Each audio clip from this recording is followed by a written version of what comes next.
મિત્રો તમને બધા લોકોને ખબર છે કે ચૈતર વસાવા ઉપર ટોટલ 19 થી પણ વધારે ગુના દાખલ છે. તેમના પર 19 થી પણ વધારે એફઆઈઆર દાખલ છે. ત્યારે મિત્રો ઘણા બધા લોકોને ઈ નથી ખબર કે આ કઈ એફઆઈઆર ચૈતરભાઈ વસાવા ઉપર મિત્રો દાખલ છે. ક્યાંક ને ક્યાંક તમને બધા લોકોને ખબર છે કે ચૈતર વસાવા છે મિત્રો 2 થી 3 વાર જેલમાં ગયા છે. પરંતુ મિત્રો વાત કરીએ તો તેના ટોટલ મિત્રો 19 થી પણ વધારે ગુનાઓ દાખલ કરવામાં આવ્યા છે.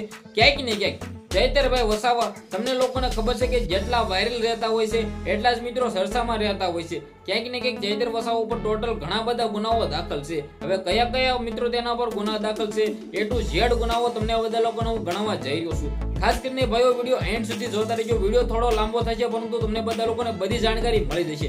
ખાસ કરીને ભાઈઓ ચેનલમાં પહેલી વાર આવે તે વિડીયો બને એટલો શેર કરીને એક સબસ્ક્રાઇબ અવશ્ય કરવાનું ભૂલતા નહીં. જે પણ મિત્રો મને લિસ્ટ મળી છે આ લિસ્ટ મિત્રો મને વાત કરી તો સોશિયલ મીડિયા દ્વારા મળી છે. આપણે આના અંદર કોઈ પણ પ્રકારની પુષ્ટિ કરતા નથી. ક્યાંક ને મિત્રો વાત કરી તો ખાસ કરીને બધા લોકો નોંધ લેજો. બાકી તમને લોકોને ખબર છે કે ચૈતર વસાવા છે એ ડેડિયાપાડાના ધારાસભ્ય છે, એમએલએ છે, છતાં મિત્રો હાલના ટાઈમમાં તો જેલની અંદર બંધ છે. પરંતુ ક્યાંક ને ક્યાંક તેમના પર ટોટલ 19 થી પણ વધારે એફઆઈઆર દાખલ થયેલ છે. હવે મિત્રો આ એફઆઈઆર ની અંદર કેટલી હાચી કેટલી ખોટી એ તો આપણને ખબર નથી. પરંતુ મિત્રો ક્યાંક ને ક્યાંક આ બધી એફઆઈઆર દાખલ છે તે માટે તમે બધા લોકો જાણવા માટે તો ઉત્સુકતા હશો જ તો ખાસ કરીને વિડીયો એન્ડ સુધી જોતા રહેજો. સૌપ્રથમ તમને બધા લોકોને હું જણાવવા જઈ રહ્યો છું કલમ નંબર 1.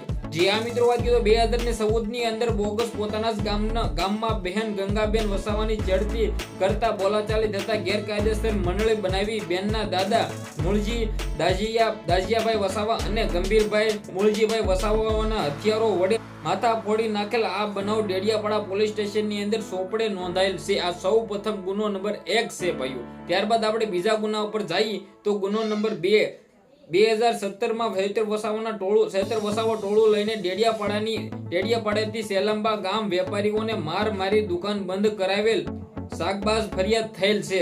ત્યારબાદ આપણે ગુનો નંબર 3 ઉપર જઈએ તો વર્ષ 2018 ની અંદર મિતેશભાઈ હિતેશભાઈ કનોડિયાજી ડેડિયાપાડામાં ફોરેસ્ટ કર્મચારીઓ જંગલમાં લીલા વાંસ કાપવા પકડ પાડતા ચૈતર વસાવા તથા અન્ય લોકો કોટર જય ગાળો બોલી અને ધમકીઓ આપેલ તે ગુનો ડેડિયાપાડાના પોલીસ સ્ટેશનની અંદર દાખલ છે. ત્યારબાદ આપણે ગુના નંબર 4 ઉપર જઈએ તો વર્ષ 2019 ની અંદર વોટ્સએપ ગ્રુપ ફરિયાદી નિપનીની વિશે ચૈતર વસાવાએ પોતાના જ મોબાઈલથી ખરાબ મેસેજ કરતા ફરિયાદી બેન દ્વારા ડેડિયાપાડા પોલીસ સ્ટેશનની અંદર ગુનો દાખલ છે.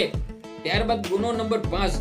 વર્ષ 2020 ની અંદર પોલીસે વાહન ડિટેઇન કરતા વાહન ચોડાવવા પોલીસ સાથે સંઘર્ષ કરી રૂકાવટ કરતા ડેડિયાપાડામાં ગુનો દાખલ છે. ગુનો નંબર 6. વર્ષ 2020 માં શંકરીબેન ચંદુભાઈ વસાવા આદિવાસી મહિલા સરપંચ ખરેઠા નાઓ ગેરકાયદેસર બાંધકામ નોટિસ આપવા જતા ફરિયાદી બેને તલાટી નાયબ ટીડીઓને મા બેન સામે ગાળો બોલી મારી નાખવાની ધમકી આપી આદિવાસી બેનને ધક્કો મારીને પાડી દીધેલ છે. તે ગુનો રાજપીપળામાં દાખલ છે.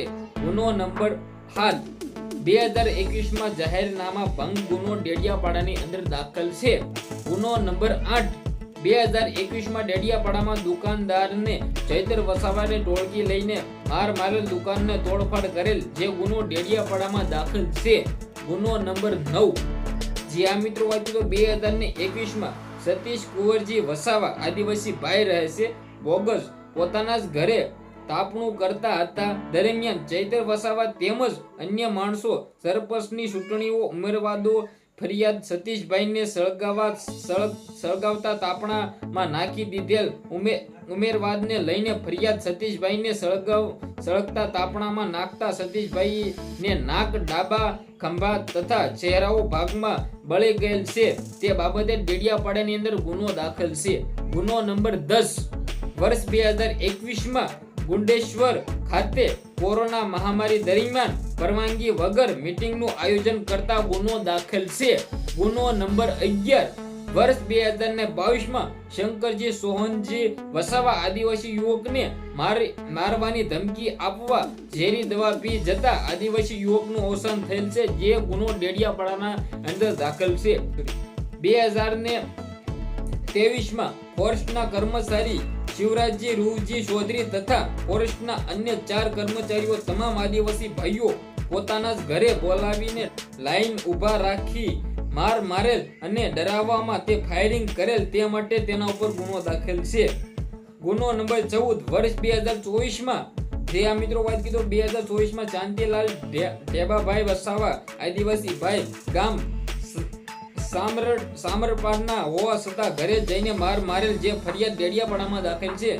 ગુનો નંબર 15 વર્ષ 2025 ચૂંટણીની પ્રચાર સમય સાંજે 6 વાગ્યે પૂર્ણ થયા બાદ પણ ઝાંઝા ગામમાં જાહેર સભા કરેલ જે આચાર સહિતના ભંગ તેમજ જાહેરનામા ભંગનો ગુનો ડેડિયાપાડાની અંદર દાખલ છે. ગુનો નંબર 16 વર્ષ 2025 જાહેરનામાનો ભંગ ગુનો રાજપીપળામાં દાખલ છે. ગુનો નંબર 17 2025 પોલીસ સાથે બોલાચાલી સંઘર્ષ રૂકાવટનો ગુનો અંકલેશ્વરમાં દાખલ છે. વર્ષ 2025 18મો ગુનો ડીવાયએસપી શર્મા સાહેબ સાથે બોલાચાલી સંઘર્ષ કરતા ફરજમાં રોકાવટનો ગુનો ગુંડેશ્વરમાં દાખલ છે. ગુનો નંબર 19 આ છેલ્લો ગુનો જેના કારણે અત્યારે ચૈતરભાઈ વસાવા જેલની અંદર બંધ છે, જે પોતે 1.5 મહિનાથી પણ વધારે ટાઈમ બીતી ગયો છે, તે જેલની અંદર બંધ છે.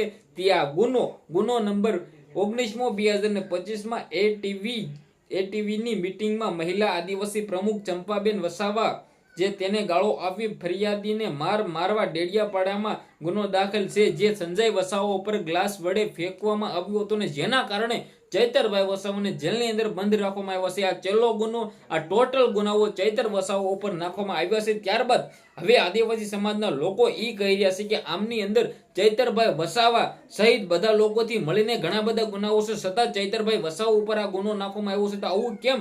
ક્યાંક ને ક્યાંક ચૈતરભાઈ વસાવા જેલની અંદર બંધ છે. તો હવે આદિવાસી સમાજના લોકો ખૂબ જ ગુસ્સે છે. તારીખ 28 રોજ ચૈતર વસાવાના જામીન અરજીની સુનાવણી થવા જઈ રહી છે. ક્યાંક ને ક્યાંક આદિવાસી સમાજના લોકોની એકતા હવે દેખાશે અને ચૈતર વસાવાને જેલની બહાર લાવવા માટે ક્યાંક ને ક્યાંક આદિવાસી સમાજના લોકો જે રીતે અત્યારે મિત્રો ગુસ્સે છે, ક્યાંક ને ક્યાંક ડેફિનેટલી તમને બધા લોકોને ખબર પડી જશે. તારીખ 28 રોજ ચૈતર વસાવાના જામીન અરજીની સુનાવણી થવા જઈ રહી છે.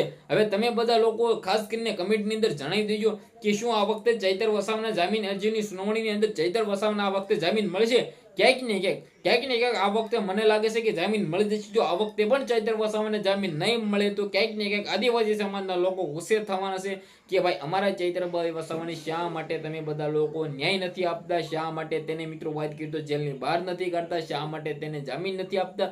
વિડીયો તમે બધા લોકો અહીંયા સુધી જોયો હોય તો ખાસ કરીને બધા લોકો સબસ્ક્રાઇબ કરી દેજો, વિડીયો બને એટલો શેર કરી દેજો. આજના વિડીયોમાંથી આટલી જ માહિતી. આપણે એક નવો વિડીયો મળે ત્યાં સુધી બધા લોકોને દિલથી ધન્યવાદ. જય હિન્દ, જય ભારત.